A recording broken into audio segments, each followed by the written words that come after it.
l'Église fête sainte Françoise romaine, épouse, mère, veuve et fondatrice des Oblates olivétaines de Marie, une congrégation qui n'existe qu'à Rome. On peut dire que Françoise romaine est, comme le disent en italien les habitants de la ville éternelle, Romana di Roma, c'est-à-dire une personne qui est née à Rome, qui a vécu à Rome et qui est morte à Rome. Elle doit son surnom de Romaine à l'amour que le peuple de Rome lui a porté, tant elle a aimé et servi les pauvres de la ville. Voyons un peu son histoire, une nouvelle fois hors du commun. Dieu a toujours beaucoup d'imagination avec ses saints. La noble Francesca Bussa de Buxis de Leoni, Françoise, est née à Rome en 1384. Sa maman, Giacovella, est très pieuse et emmène sa fille visiter les églises de son quartier. Françoise se confesse régulièrement chez les bénédictins du mont Oliveto. C'est ainsi qu'elle trouve son premier père spirituel, le père bénédictin Antonello. Celui-ci constate l'attrait de l'enfant pour la vie religieuse. Paolo, le père de Françoise, ne voit pas les choses ainsi. Dès que sa fille atteint l'âge de 12 ans, il arrange son mariage, selon les coutumes de l'époque, avec le jeune noble Lorenzo de Ponciani, un homme bon, fils d'une riche famille du Trastevere. C'est le père Antonello qui convainc Françoise d'accepter ce mariage, qui va à l'encontre de son désir de vie consacrée. Il lui pose cette question qui devrait tous nous inspirer dans notre vie spirituelle.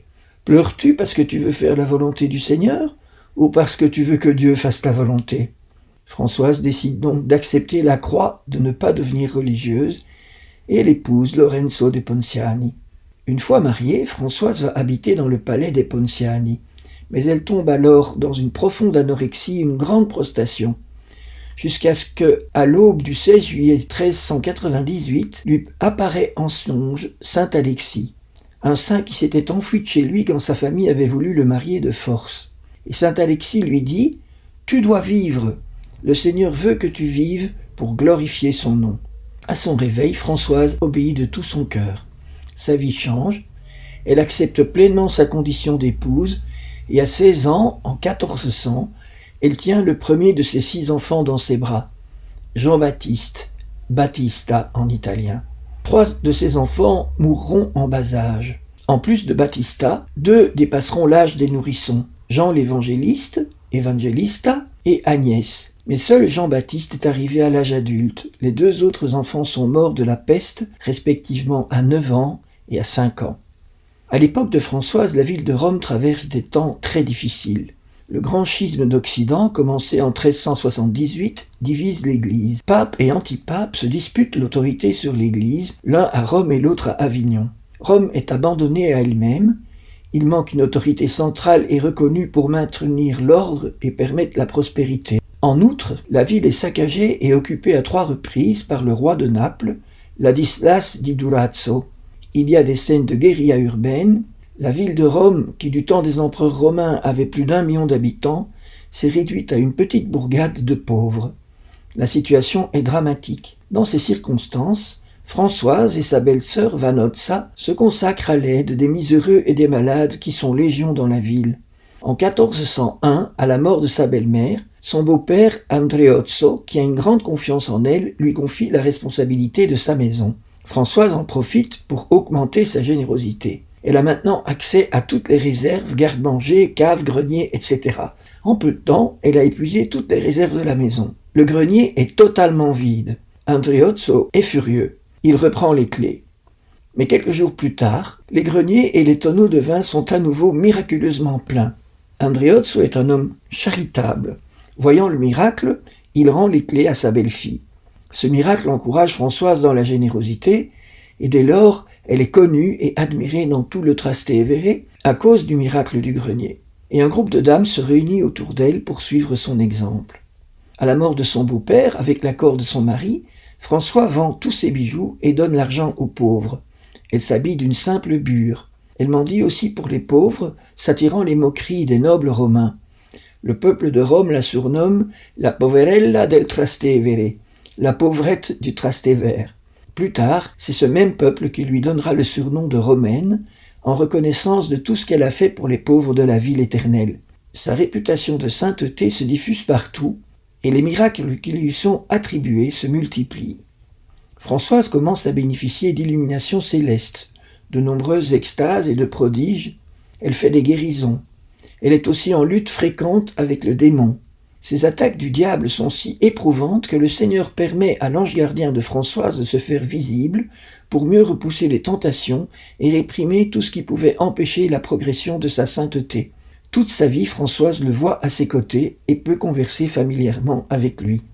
Françoise continue à aider les pauvres et les malades. Elle commence à diriger spirituellement son groupe d'amis qui participent à ses œuvres de charité quotidiennes et qui se réunissent chaque semaine dans l'église de Santa Maria Nova. Durant une de ces rencontres, Françoise les invite à s'unir en une confraternité consacrée à la Vierge, chacune restant dans sa maison, s'engageant à vivre les vertus monastiques et à se donner aux pauvres. Le 15 août 1525, fête de l'Assomption, devant l'autel de la Vierge, les 11 femmes fondent l'association des Oblates olivétaines de Marie, en hommage à l'église des pères bénédictins olivétains qu'elles connaissent. Elles prononcent une formule de consécration qui les associe à l'ordre bénédictin. En 1433, elles se rassemblent dans le monastère, qui est toujours le leur aujourd'hui, à Tor des Specchi, ce qui signifie la tour des miroirs, et le pape Eugène IV érige la communauté en congrégation. Leur unique maison, selon leurs règles, est la maison romaine. Françoise se rend chaque jour au monastère qu'elle a fondé, mais continue à habiter le palais Ponciani pour soigner son mari malade, avec lequel elle a vécu 40 ans en harmonie. Après la mort de son mari, le 21 mars 1436, elle quitte sa maison et la confie à son fils Battista pour enfin entrer dans le monastère qu'elle a fondé. Les sœurs la choisissent comme supérieure. Elle vit les 4 dernières années de sa vie dans le monastère. Au début de l'année 1440, Battista tombe gravement malade. Françoise, en bonne mère, quitte son couvent pour soigner son fils dans le palais Ponciani. Lorsque ce dernier guérit, Françoise s'écroule, épuisée. Elle meurt le 9 mars 1440 dans la maison de sa famille, en prononçant ces paroles. Le ciel s'ouvre, les anges descendent. L'archange a fini sa tâche. Il est debout devant moi et me fait signe de le suivre. Son ange, en effet, a fini sa mission. Il a conduit Françoise au ciel. La dévotion populaire du peuple de Rome est telle que le jour anniversaire de sa mort est déclaré férié par le Sénat en 1494. Elle est proclamée sainte le 29 mai 1608 par le pape Paul V. Que nous dit le Seigneur à travers la vie de sainte Françoise romaine ? Permettez-moi de souligner seulement 2 points qui me paraissent importants. Le premier, c'est que la sainteté est possible quel que soit notre chemin de vie. On peut dire que sainte Françoise romaine est l'exemple type de la vocation contrariée. Dès son jeune âge, elle se sent une vocation contemplative et religieuse, et à 13 ans, son père l'oblige à se marier. L'exemple de sainte Françoise romaine nous invite à utiliser les circonstances de notre vie pour devenir des saints. Il n'y a aucune situation de vie qui puisse nous empêcher de devenir des saints. Regardez Françoise, elle a d'abord baissé les bras et elle se laissait mourir. Puis elle s'est ressaisie et elle a commencé à avancer à pas de géant vers la sainteté, tout simplement en vivant pleinement son devoir d'État. La seconde chose qui me semble importante dans la vie de Françoise, c'est la présence de son ange gardien. Notre ange gardien est un grand don de Dieu. Chacun de nous, nous avons un ange protecteur, personnel, qui a un grand pouvoir et qui est toujours à nos côtés. Sa présence est très réelle. Il est là pour nous protéger en toutes circonstances, nous inspirer, nous diriger à faire la volonté de Dieu et nous défendre des dangers. Jésus, en parlant des anges, dit qu'il voit sans cesse la face de Dieu tout en s'occupant attentivement de nous. À l'exemple de saint Françoise romaine, ayons souvent recours à notre saint ange gardien. Ne l'oublions plus, prions-le. Vous pouvez utiliser la prière suivante attribuée à saint Vincent Ferrier et que les catholiques italiens connaissent tous par cœur. Ange de Dieu, qui est mon gardien et à qui j'ai été confié par la bonté divine, éclaire-moi, défends-moi, conduis-moi et dirige-moi. Amen.